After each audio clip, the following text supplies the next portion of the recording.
sou a professora Maria Helena Franco e eu estou aqui para apresentar para vocês um trabalho como uma iniciativa do Laboratório de Estudos e Intervenções sobre o Luto, LELU, da PUC São Paulo. Eu sou professora da PUC São Paulo e fundadora e coordenadora do LELU. E estes últimos meses, nós pensamos em produzir alguma coisa que pudéssemos oferecer para a sociedade e que ficasse como um ponto de conhecimento, de informação e de reflexão. Então, aqui estão os episódios que nós gravamos e produzimos para vocês, e com foco em luto, que é a nossa área, e luto por suicídio, que é uma questão importante que sempre nos chama a atenção. Vou falar só um pouquinho, ligeiramente, sobre o LELU. Foi fundado em 1996, após eu terminar o meu doutorado sobre luto, e ele tem este foco em pesquisa, ensino e extensão. A pesquisa acontece desde a graduação, em psicologia, com as iniciações científicas, e na pós-graduação, para mestrado, doutorado, pós-doutorado. Ensino também nas disciplinas relacionadas, na graduação, na pós-graduação, na especialização em luto, e extensão, porque o LELU oferece atendimento a pessoas em situação de luto. Esse atendimento é oferecido por psicólogos que estão fazendo o seu aprimoramento clínico. Eu supervisiono este trabalho. Então, esta ideia geral sobre o LELU, para vocês acompanharem por onde nós iremos. E este projeto? Nós decidimos abordar o tema do luto por suicídio pela relevância que ele tem e por tudo que nós sabemos que afeta a vida das pessoas que vivem essa experiência.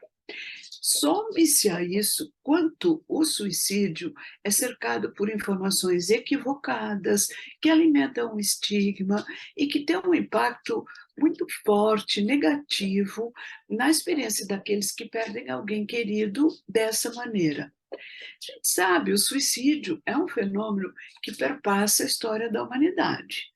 Ele já recebeu diferentes interpretações e abordagens ao longo dos séculos. Hoje, a gente entende como uma questão de saúde pública e que tem impacto na sociedade como um todo.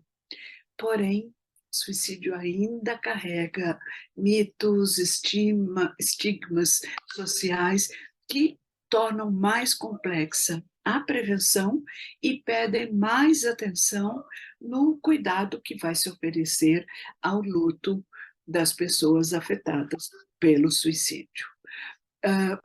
Chama atenção, temos que pensar que toda e qualquer morte traz à tona alguma coisa sobre a sociedade em que ela acontece. Chama a atenção da sociedade, e é o que se espera em uma sociedade que de fato se preocupa com os indivíduos que a compõem e não somente com a própria manutenção enquanto sistema sociopolítico. Precisamos olhar para as mortes que acontecem nesta sociedade. O nosso foco de suicídio pede essa especificidade. O suicídio é discutido amplamente por diversas áreas do conhecimento. E ele tem cada vez mais relevância pela complexidade do fenômeno e pelo aumento da sua recorrência. A Organização Mundial de Saúde, que nos dá informações que baseiam decisões, ações, né, diz que uma pessoa morre a cada 40 segundos por suicídio no mundo. É uma tragédia na vida das pessoas que são afetadas. E a Organização Mundial de Saúde diz que mais pessoas morrem por suicídio do que por malária, HIV, câncer de mama, guerras e homicídios. são números globais para essa afirmação, né? Aí, prestando atenção, o que os países fazem a respeito? Somente 38% dos países do mundo se comprometeram e incluíram na sua agenda propositiva uma estratégia nacional de prevenção de suicídio. Muito pouco, 38% dos países que estão olhando para isso e que pensam, vamos fazer ações de prevenção, né? Alguns outros números que nos chamam a atenção. As taxas de suicídio, incidência de suicídio na população variam entre países, regiões, homens, mulheres. No Brasil, nós temos 12,5% de mortes por suicídio para cada 100 mil homens, 5,4% de mortes por suicídio para cada 100 mil mulheres. Em países de alta renda, a gente tem um número de homens mais elevado do que de mulheres, mas em países de baixa média renda, a gente tem esse indicador trocado, invertido. São mulheres que têm um índice maior de suicídio. No Brasil, os percentuais de suicídio crescem, estão crescendo consideravelmente. Ainda a Organização Mundial de Saúde nos diz, em 2002, numa publicação, ressaltou que entre 2016 e 2021, então pegou aí um tempo sem pandemia e com pandemia, houve um aumento de 49,3% nas taxas de mortalidade de adolescentes de 15 a 19 anos, ou seja, 6,6 mortes para cada 100 mil. 49% de aumento é metade, é 50%, né? E houve um aumento de 45% entre adolescentes de 10 a 14 anos, quer dizer, mais novos ainda, isso chegando a 1,33 por cada 100 mil mortes. Então, entre jovens de 15 e 29 anos, temos o suicídio como a quarta causa de morte, depois de acidentes de trânsito, tuberculose e violência interpessoal. Estou aí falando globalmente agora, né? Então, a Organização Mundial de Saúde fala de 700 mil pessoas, aproximadamente, morrendo por suicídio por ano, e uma prevalência maior entre homens do que mulheres, né? A maioria dos casos em países de baixa e média renda, isso acontece com pessoas antes de 50 anos, maioria, 58% com pessoas antes de 58 anos. Então, é uma população, desculpem, 58% antes de 50 anos. É uma população produtiva, que ainda está aí, está trabalhando, se relacionando, fazendo coisas, não é? É um número muito assustador. Agora, para a gente estudar o suicídio, é muito complexo, porque são diversas as perspectivas. Este nosso programa para vocês é feito, pensado, executado, discutido por psicólogos e psicólogas, né?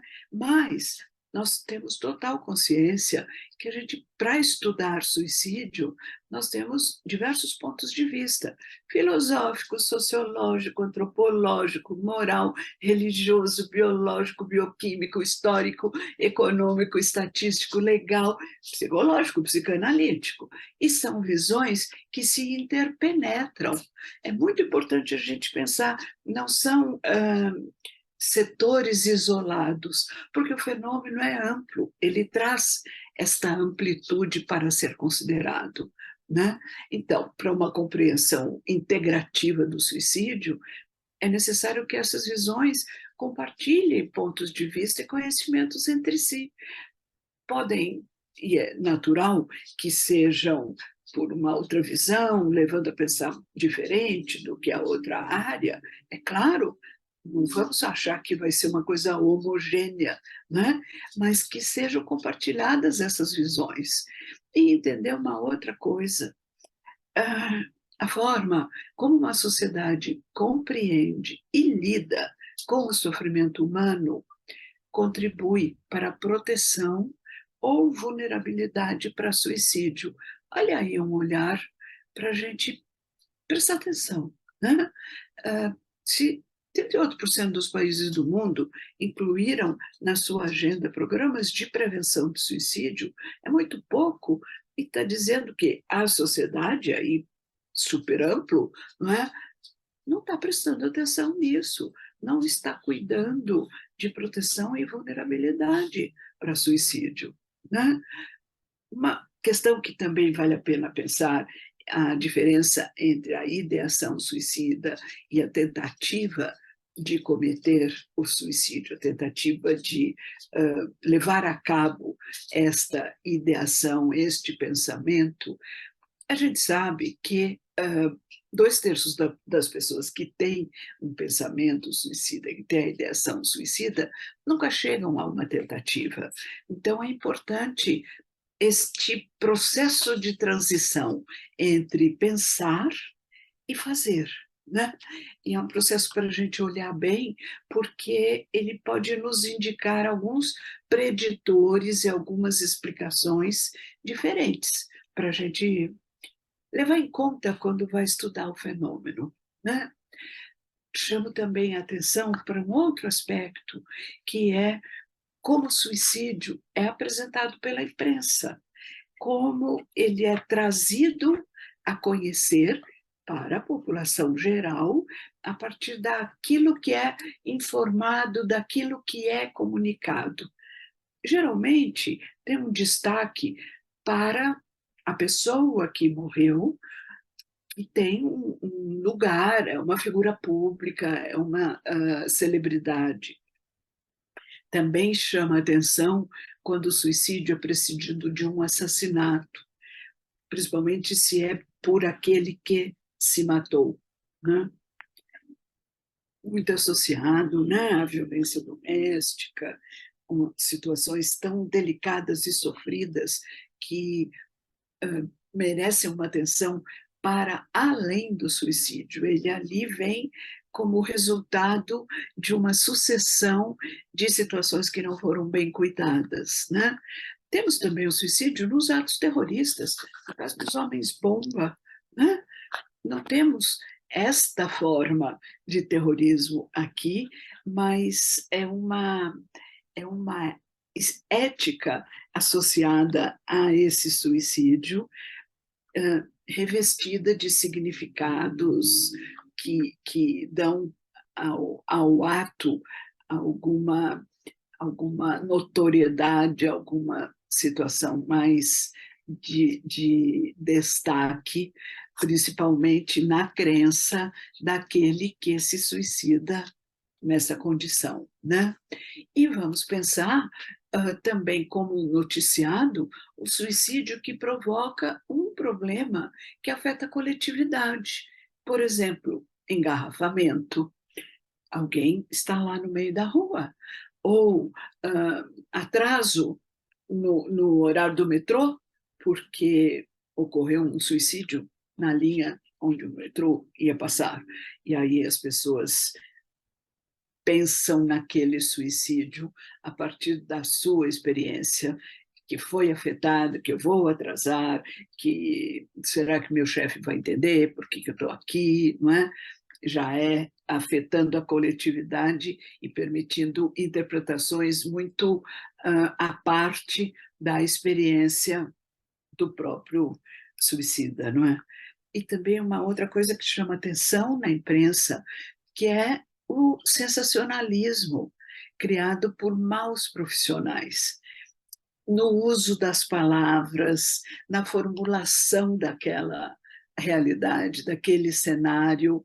As palavras acabam fazendo com que aquele que ler ou que ouvir a notícia na TV, onde for, ele cria um cenário para ele e pode se dar este peso sensacionalista que não é o que a gente espera quando um profissional vai noticiar, né?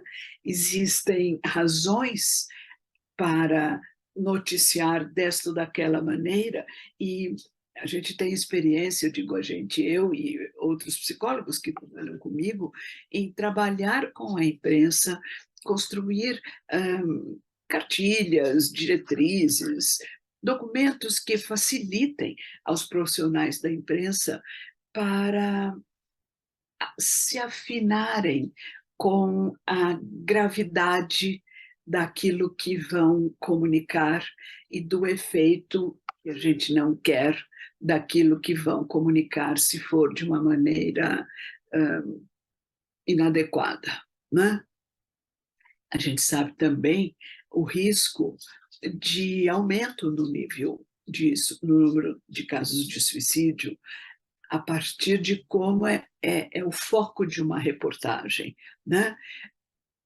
Ultimamente, em situações de ataque às escolas, eu tenho observado uma imprensa séria, muito cuidadosa em não dar visibilidade à pessoa que fez o ataque e que se matou depois, porque a preocupação é não dar notoriedade à pessoa que gostaria de tê-la a partir do seu ato, né? De ter seu nome, de ter a sua história revelada e de ficar conhecido. Então, temos visto mais recentemente essa preocupação da boa imprensa em não fazer isso e em cuidar também, quando vai noticiar o suicídio de alguém conhecido, em cuidar para não entrar na linha de encontrar conexões de causa e efeito. Ah, foi por isso que a pessoa se matou. Ah, ela escolheu desta maneira, nesta situação, porque qualquer relação de causa e efeito que a gente faça aí é absolutamente simplista, né? Eu acho que quem consome a notícia merece o respeito de receber um trabalho bem feito, né? Mesmo porque nós sabemos, suicídio é multifatorial. É ingênuo pensar que uma causa leva ao suicídio e esta causa é colorida com os tons da culpa, do abandono, enfim, qualquer explicação que se dê para associar causa e efeito em relação ao suicídio. A gente cuida muito para isso não acontecer, né? E eu sei da equipe do Lelu como a gente fica bravo quando vê alguma situação assim, aí a gente escreve para o veículo, escreve para o jornal, para a TV, para onde for. Olha, por favor, seja cuidadoso com o que você está fazendo, porque não é bom para as pessoas terem esta informação. Isso a gente faz muito, né? E a gente cuida também para que no uso das mídias sociais, que então não estão submetidas à ética de um jornal, de uma TV, né? As mídias sociais são meio que um território sem lei, né? As pessoas vão lá e publicam e tudo mais, mesmo os gestores de cada uma das mídias que fazem umas ações, ou quando as pessoas pedem para a notícia ser retirada e tal, é um recurso que se tem, mas ainda é mais território livre para as pessoas falarem o que passar pela cabeça. E aí a gente tem um trabalho de educação, né? De corrigir isso, de apontar os cuidados. Então, pensando em tudo isso, nós quisemos trazer a questão do suicídio, do luto por suicídio. Então, eu vou falar um pouquinho sobre luto agora, para vocês entenderem como vai ser a nossa sequência, né? Luto é um processo que resulta quando um vínculo não se dá, não permanece, não continua da maneira que era, e esta transformação abala os significados que existiam, essa transformação no vínculo pede uma nova construção de significados para si, para o outro que faleceu, para a vida, para o mundo daquele que está enlutado. É um processo construção de significado, e a gente vai viver assim, com o fato de aquela pessoa importante e significativa na minha vida não estar mais viva, né? Todos nós passaremos por lutos na nossa vida.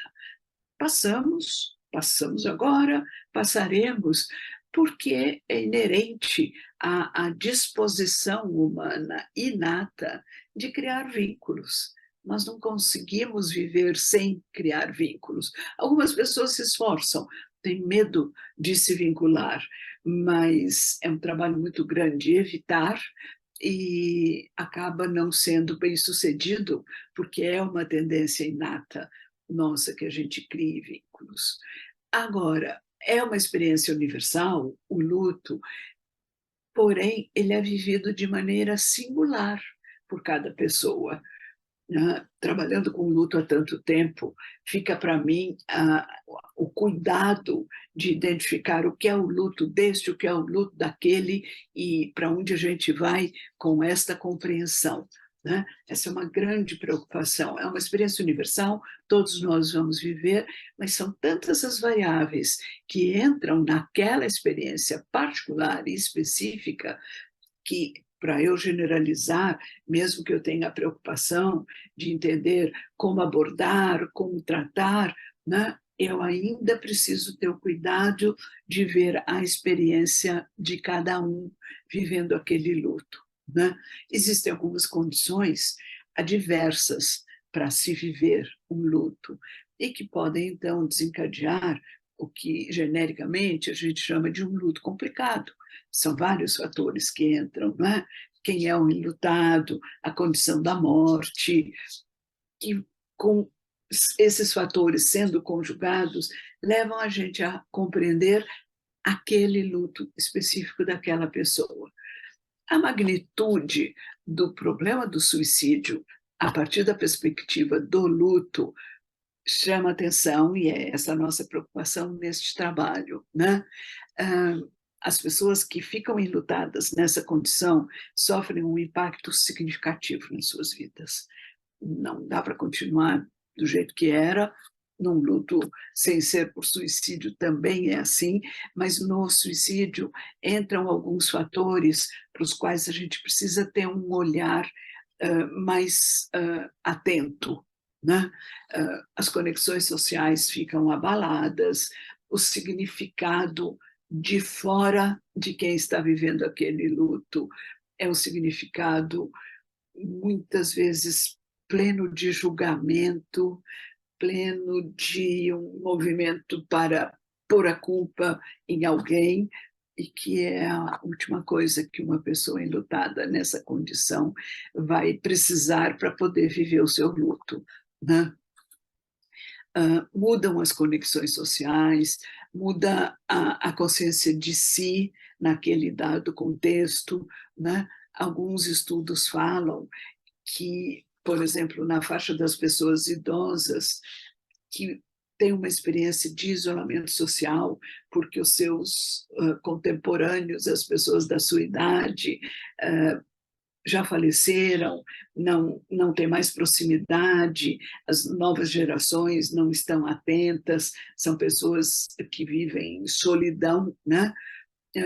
Chama atenção um pouco esta população, principalmente um aspecto que a gente encontra que é específico ao luto, que é o enlutado que pensa ou de fato leva a cabo o suicídio, porque é um segmento da população que tem sido pouco considerado, e ali a gente tem um indicador de sofrimento importante, né?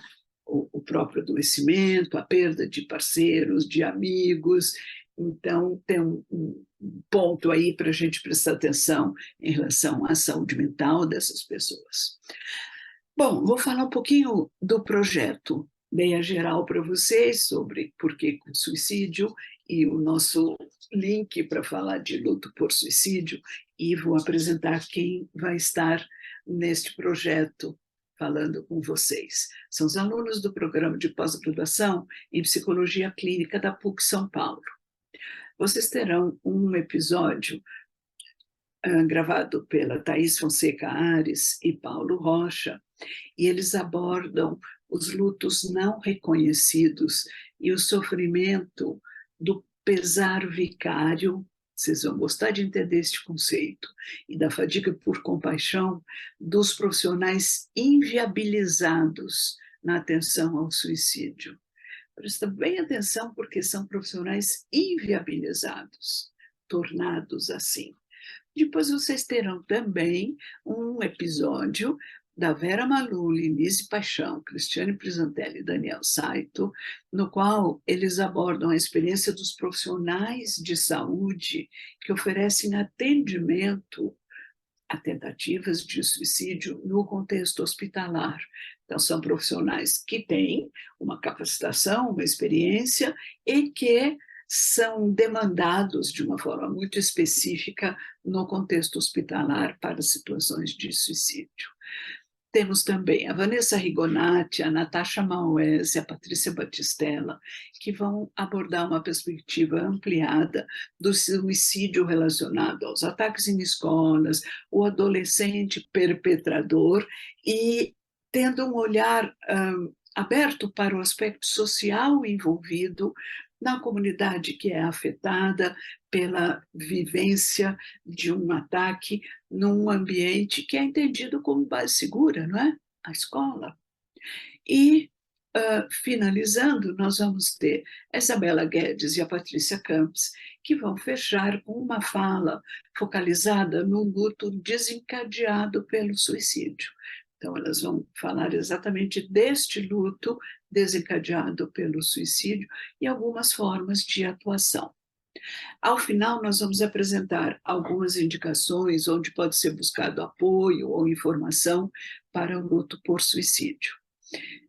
Espero que nosso trabalho lhes ofereça informação, conhecimento, pontos para reflexão. Este é um dos propósitos do LELU. E ficamos muito felizes por poder realizar este trabalho.